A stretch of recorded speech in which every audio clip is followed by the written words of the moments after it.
Assalamualaikum dan selamat pagi murid-murid. Hari ini kita akan teruskan kelas PDPR Sains kita dengan tajuk haiwan. Mari kita mula.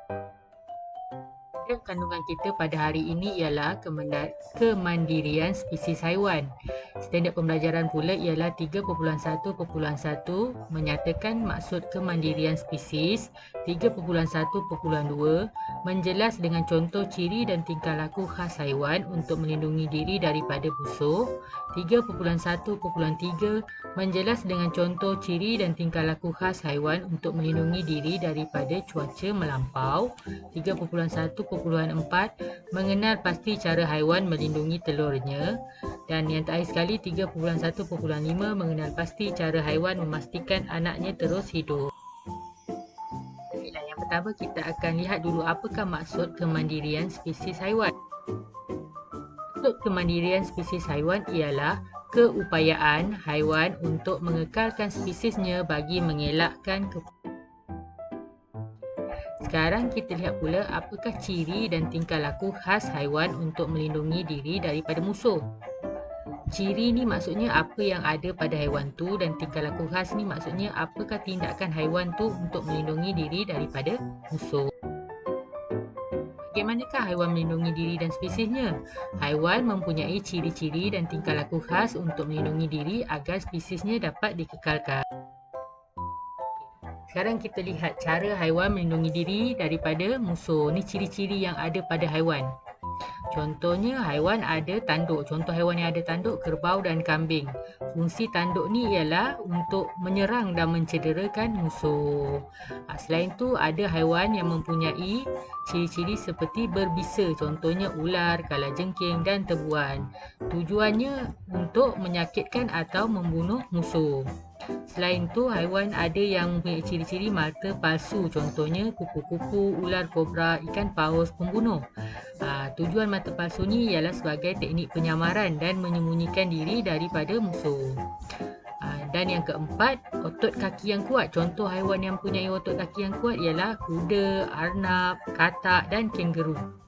Ini untuk memudahkan haiwan tu bergerak pantas bagi menyelamatkan diri daripada musuh.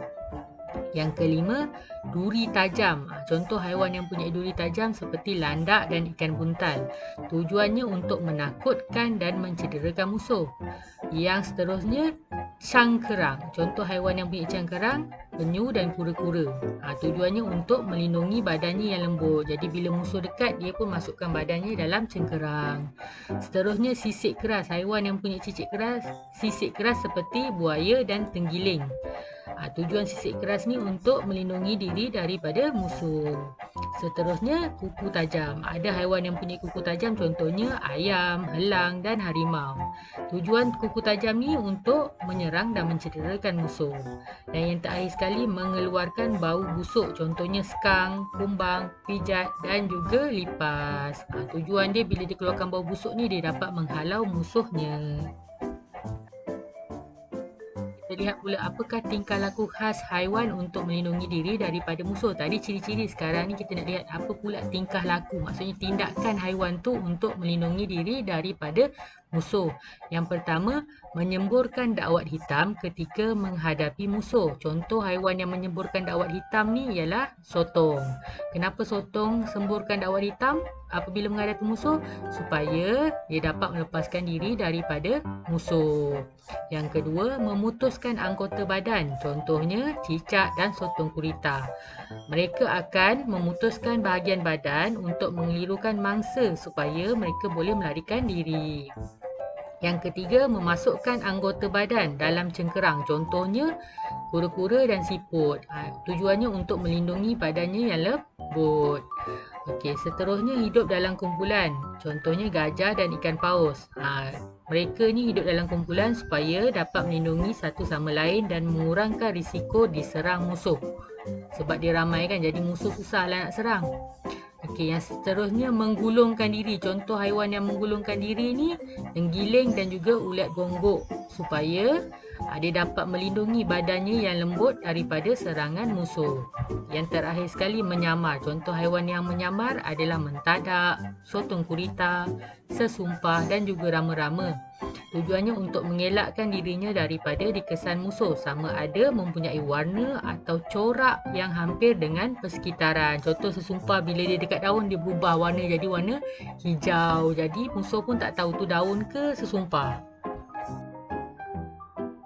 Okey, yang ketiga, ciri dan tingkah laku khas haiwan untuk melindungi diri daripada cuaca melampau. Tadi dia melindungi diri daripada musuh, sekarang macam mana dia nak melindungi diri daripada cuaca melampau? Contohnya kalau cuaca sejuk, cuaca melampau yang terlalu sejuk, contoh haiwan-haiwan yang duduk dekat tempat sejuk ni, ciri-ciri khas dia untuk melindungi diri ialah mempunyai cuping telinga yang kecil, contohnya singa laut dan juga walrus. Tujuannya untuk mengurangkan kehilangan haba daripada badannya. Okey, yang kedua, bulu pelepah pendek dan padat, contohnya penguin. Kenapa bulu penguin ni, bulu pelepah dia pendek dan padat? Kerana dia berfungsi sebagai penebat haba bagi mengekalkan suhu badan penguin. Yang ketiga, bulu tebal, contoh haiwan yang berbulu tebal, beruang kutub dan serigala kutub. Tujuannya untuk memerangkap udara dan mengurangkan kehilangan haba. Dan yang terakhir, lapisan lemak yang tebal, contohnya singa laut dan juga penguin. Fungsinya sebagai penebat haba dan mengawal suhu badan. Okey, itu ciri-ciri. Sekarang apa pula tingkah laku haiwan-haiwan ni untuk melindungi diri daripada cuaca panas sejuk melampau? Okey, yang pertama, mereka berhibernasi. Berhibernasi bermaksud tidur yang panjang supaya haiwan kurang aktif. Jadi bila dia kurang aktif, kuranglah rasa lapar. Contoh haiwan yang berhibernasi, beruang, musang Arktik dan juga tupai. Nombor 2, mereka juga bermigrasi. Contoh haiwan yang bermigrasi ni ialah ikan paus, bangau, burung kediri dan burung botak kecil. Bermigrasi ni maksudnya bergerak dari satu tempat ke satu tempat yang lain. Haiwan-haiwan ni dia akan bergerak secara bermusim ke tempat lain untuk membiak dan mendapatkan makanan apabila sampai musim sejuk. Sekarang tadi cuaca sejuk, sekarang cuaca panas. Macam mana haiwan yang tinggal dekat tempat panas melindungi diri daripada cuaca yang terlampau panas? Contoh, haiwan-haiwan ini punya ciri seperti cuping telinga yang besar. Contohnya, musang gurun dan juga tikus gurun. Tujuan cuping telinga yang besar ni untuk membebaskan haba yang banyak dari badan. Yang kedua, mereka mempunyai ciri, ada haiwan yang mempunyai ciri bonggol. Mereka mempunyai bonggol, contohnya unta dan juga bison. Tujuan bonggol ni ialah untuk menyimpan air dan lemak supaya haiwan-haiwan ni boleh hidup tanpa makanan sehingga 2 minggu. Itu ciri khas dia. Sekarang tingkah laku khas haiwan-haiwan ni pula ialah macam mana dia nak melindungi diri daripada cuaca melampau. Mereka berendam dalam lumpur, contohnya kerbau, badak sumbu, gajah dan juga babi. Tujuannya untuk menyejukkan badan ketika cuaca panas dan menghindari diri daripada gigitan serangga dan parasit. Sekarang kita lihat pula bagaimana haiwan mengekalkan spesiesnya dengan dalam tajuk kemandirian. Bagaimanakah haiwan mengekalkan spesiesnya dan mengelakkan spesiesnya pupus? Yang pertama, haiwan dia mengekalkan spesies dia dengan cara bertelur dan melahirkan anak untuk mengekalkan kemandirian spesiesnya. Kepentingannya supaya haiwan tersebut dapat terus hidup dan mengekalkan spesiesnya bagi mengelakkan kepupusan. Macam mana haiwan yang bertelur ni dia melindungi telurnya? Yang pertama, menyembunyikan telur. Contoh haiwan yang menyembunyikan telur ialah buaya, cicak dan belalang.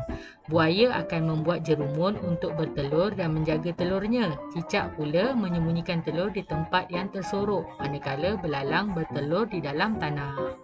Selain menyembunyikan telur, ada juga haiwan yang bertelur dengan banyak. Contohnya penyu, ikan, rama-rama dan nyamuk. Tujuannya untuk memastikan lebih banyak anaknya dapat hidup. Yang ketiga, mengeram telur. Contoh haiwan yang mengeram telur ialah burung, ayam, penguin dan juga itik. Mereka ni mengeram dan menjaga telurnya sehingga menetas.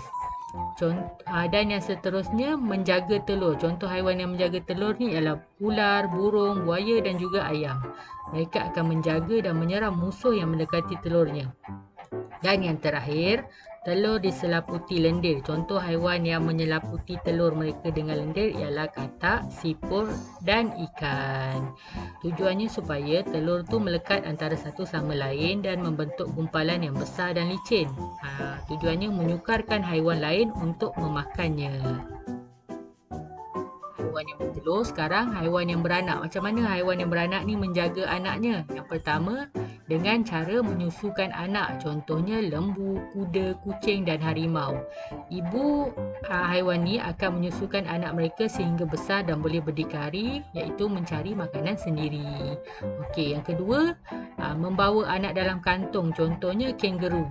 Anak yang baru lahir bergerak dan membesar di dalam kantung ibunya. Yang ketiga, bergerak dalam kumpulan. Contohnya gajah, kuda belang, burung layang-layang dan juga singa. Tujuannya untuk menyukarkan musuh untuk menangkap anaknya. Yang keempat, membawa dalam mulut. Contohnya ikan talapia dan buaya. Anak-anak dibawa di dalam mulut untuk mengelakkan daripada musuh. Yang kelima, memberi makan. Contohnya burung, cita dan juga singa. Sebelum anak besar dan kuat, ibu atau bapa akan memburu atau mencari makanan untuk anak. Dan yang terakhir sekali, menyerang. Contohnya kucing atau ayam. Mereka akan menyerang musuh apabila anaknya diganggu. Kita uji minda. Apakah yang akan berlaku jika ibu ayam meninggalkan telurnya ataupun ibu penyu tidak menimbus telurnya? Jika anak ataupun telur mereka dibiarkan, anak dan telurnya akan, pertama sekali mungkin akan dibunuh dan dimakan oleh musuh. Kedua, mungkin dikutip dan diambil oleh manusia. Dan yang ketiga, akan mati kelaparan. Sekian, terima kasih. Cikgu nak kamu buat latihan dalam modul yang telah kamu ambil minggu lepas. Dan hantarkan gambar latihan yang telah siap ke WhatsApp kelas atau WhatsApp peribadi cikgu. Terima kasih.